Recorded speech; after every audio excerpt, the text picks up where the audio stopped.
Hello friends, in this video we're going to look at this Technics stereo double cassette deck. This is model RS-TR313. I picked this up at a thrift store for $9.99 with a 25% coupon discount. I don't know much about it except that it looks to be in good condition. Technics is kind of a good mid-range brand, and it's got some nice logos here that look impressive, a lot of buttons and features. I've got the unit plugged in through my watt meter showing 2.6 or 7 ambient watts. Let's turn it on. Got a lot of promising lights here. I heard a little motor sound. Up to 7 watts. So it was doing about 7 watts in this on situation. I'm going to turn on my AV receiver I'm going to test this with. This unit I tested in my last video and took the lid off of it, so I recommend you go see that if you haven't already. But in any case, we're just going to use it in this video as a sort of a proven unit with some basic bookshelf speakers attached. And in this video we're going to look at a functional test of this cassette deck, as well as taking the lid off of it to see how it's constructed, and if there's anything wrong with it I'll attempt to repair that, but hopefully it works just fine. Here's something called Run Little Chicken by the Mini Vandals. I kind of pulled that up at random. So that's coming through the AV receiver as is. I'll turn that down a little bit.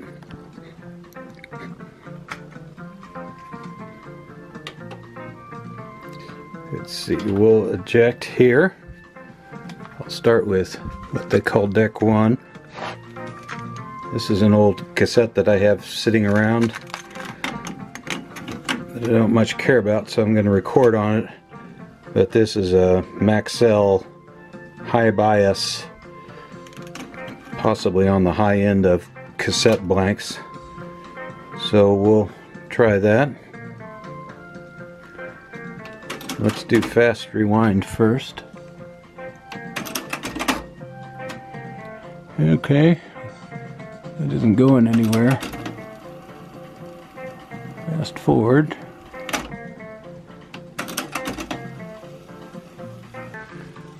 While we're rewinding, I'm going to go into another track because this one's kind of repetitive.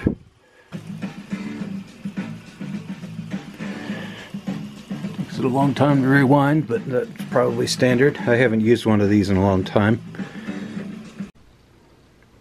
See if I can figure out how to get this thing to record. Scooter evidently wants to help. Don't you, Scooter? What do you think? He's usually fairly talkative, but he doesn't always answer my questions. Okay, we'll go to, let's see. Oh, it looks like this one says playback and this one says record playback. So I'm going to switch to this one in order to record my copyright free music onto here. While I've got this open, we'll look inside. Very standard type stuff for cassette decks. We've got a playback head in this case, pinch rollers and transport mechanism, as well as a cassette door. This one is probably identical but may have a different head since it has a recording capability. So it's hard to see any difference on the head, but there probably is one. Same mechanism otherwise. Now, for those of you who aren't immersed in cassette tapes, they have a little clear leader part that can't be recorded, so you kind of have to get past that before you are able to record. Let's do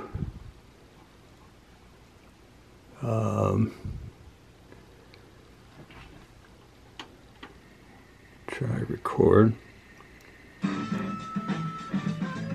So it looks like we're redlining here on the recording level.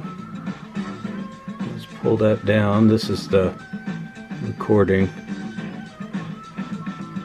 So it looks like the bars here are related to you know, the white bars is kind of good, and then when we get into the red area we're distorting. Now we'll go back to the kind of the good zone where we're hitting the middle here. Got a record light. See if we can see the transport moving. Oh, it's not moving yet. So I'm on some sort of pause record feature. Let's see if I can unpause. Not sure if I unpause or hit record again or play.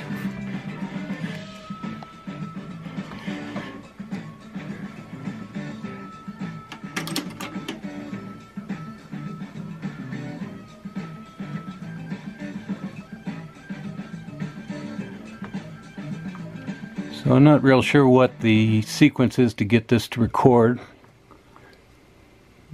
but we're probably recording now because the lights are bouncing in accordance with the music.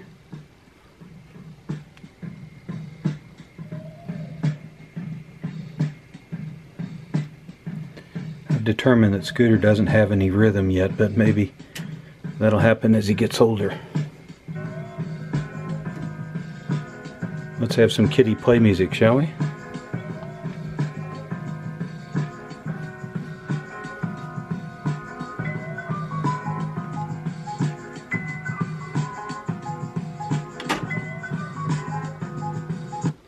Okay, I'm going to turn that off. We did stop here. I'm going to switch this to tape mode. I've got it already hooked up in the back. As the normal standard for cassette decks, there's 2 sets of stereo cables you need, input and output, with RCA on each end. So we're going to rewind this thing. And we'll get a nice tape counter here. Okay, let's play. We should hear nothing for a short time, and after the leader kicks in,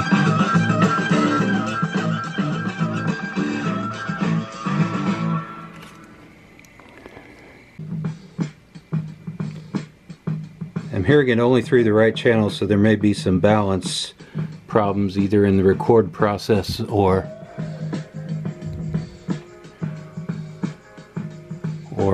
elsewhere in my setup. I'm going to try to pin that down and we'll get back to you. Did we figure it out, Scooter? Oh, okay. Thank you. So now I'm on the portion of the tape that was already recorded. You can see there's 2 bars going here for playback, and I realized I hadn't pushed the RCA cables all the way in on the back, so we'll do some more recording right here. Now, before, when recording, I only saw 1 bar moving and didn't even know there was a second bar, so that kind of tells me that the issue was that the RCA cables weren't plugged in firmly, or one of them wasn't. So let's go back to our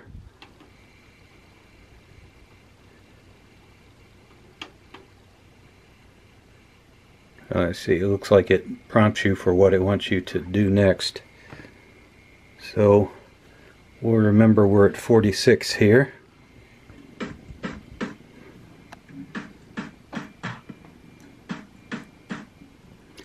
It's interesting, I'm only seeing 1 bar move. I'm in the record pause mode, which is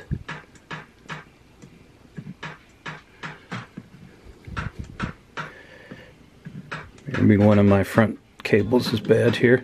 I guess there's more to do here. I ended up replacing the cable that goes between the cassette deck and the Onkyo AV receiver. I'm not sure if the cable was bad or maybe I just didn't have it pushed in, but I put a new cable on and it's all well, so we'll solve the cable problem later on. But I've already adjusted the levels on this to be kind of normal in terms of balance and recording level. So now we're ready to just hit play. We were at marker 70 here. Hit my music. You can see that we've got both sets of bars working now and at about the normal level. That song's finished up. Next one will start automatically.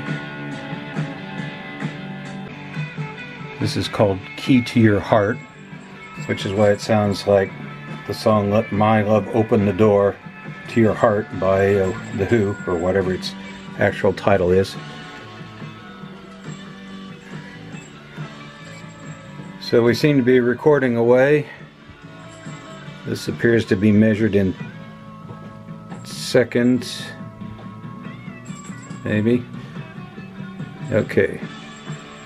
So let's go back here. I'm going to switch this to tape, which will shut our music off momentarily. Rewind a little bit. Stop. We stopped just a little before 70. So I'll go forward just a little bit. Okay. This makes nice servo clunks every time you push a button, which is actually a good thing.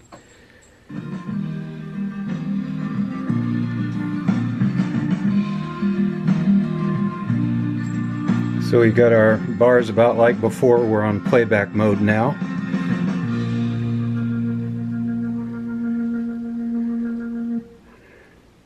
Now, just before we start our next song, I'm going to eject this one and play from the other side. So we proved that the record and play feature on this so-called Deck 2 works fine. And we'll try play on Deck 1, which is only play. And our new song should start in shortly.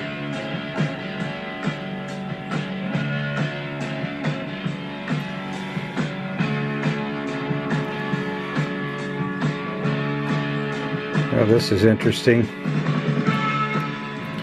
I just noticed that it has this 1x speed and 2x speed. I don't know if that's for recording speed.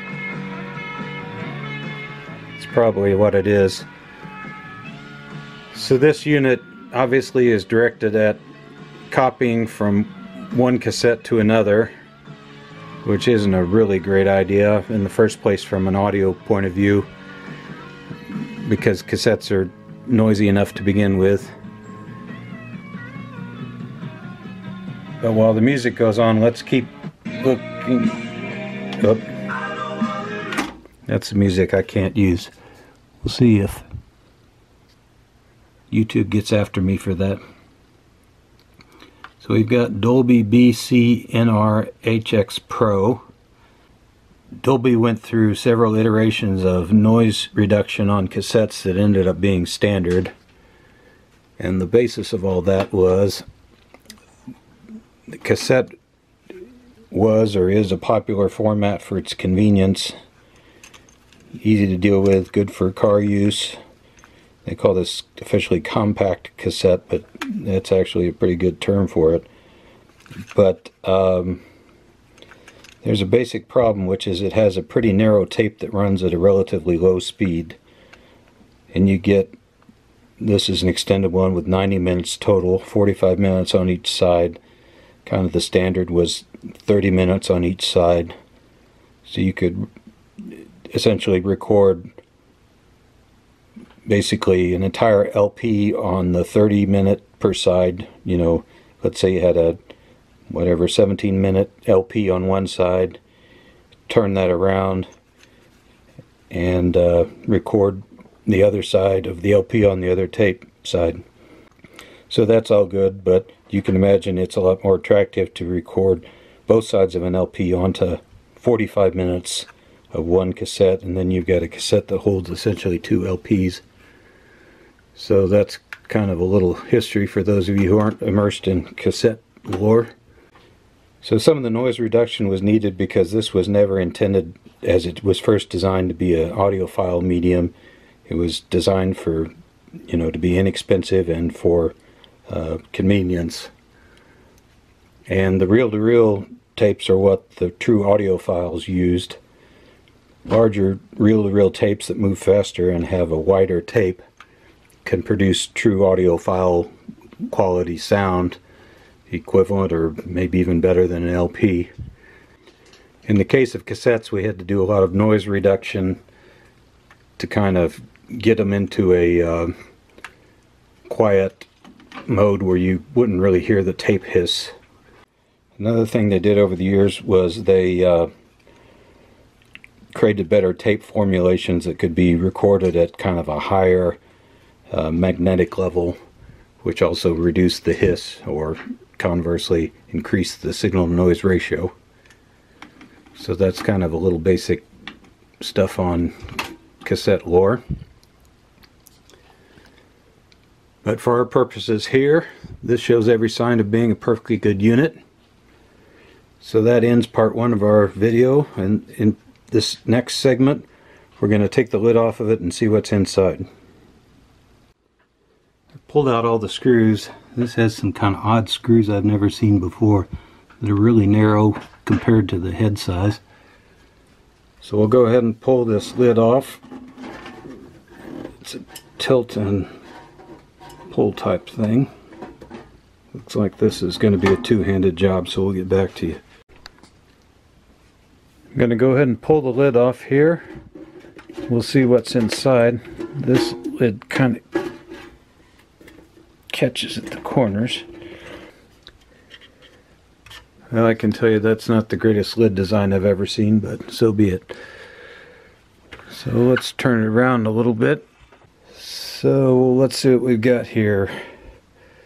Power supply coming in from the input, and we've got an AC outlet here on the back.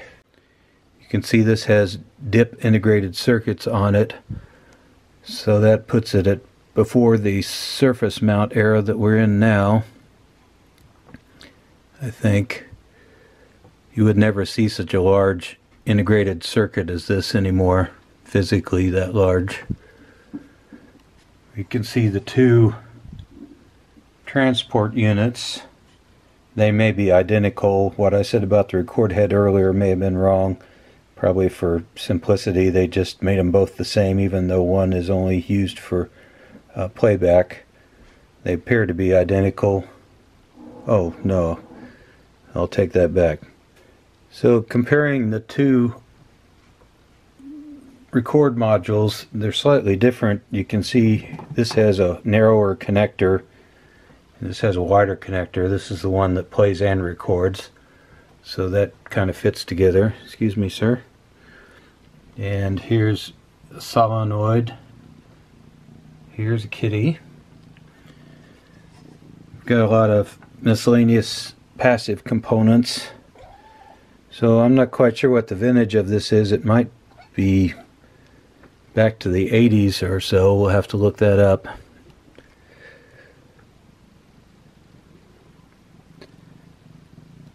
And let's see.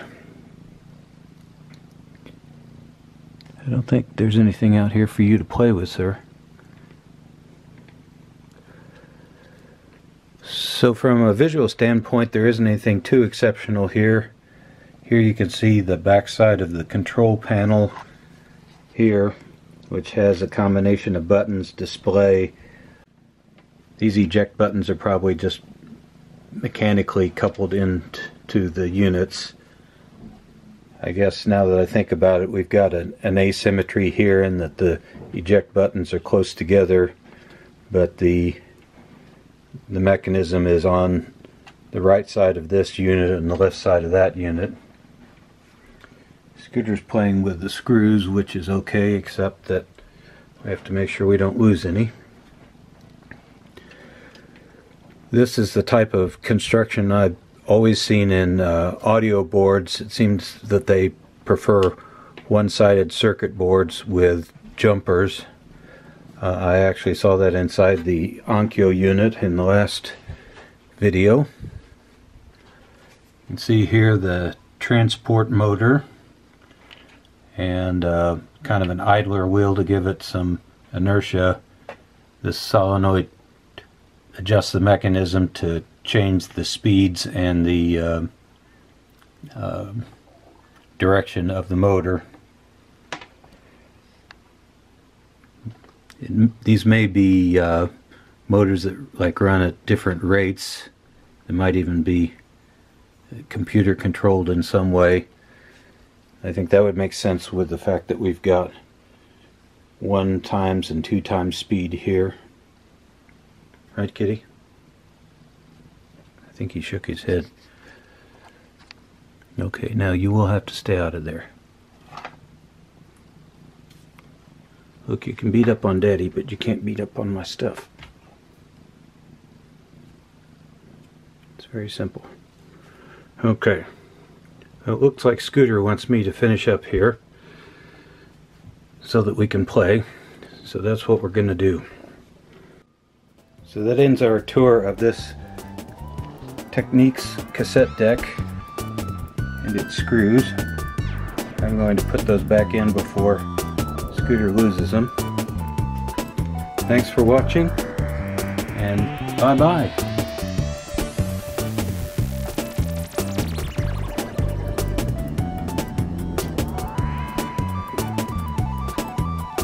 Are you a fighter or a lover, Scooter? No, get out.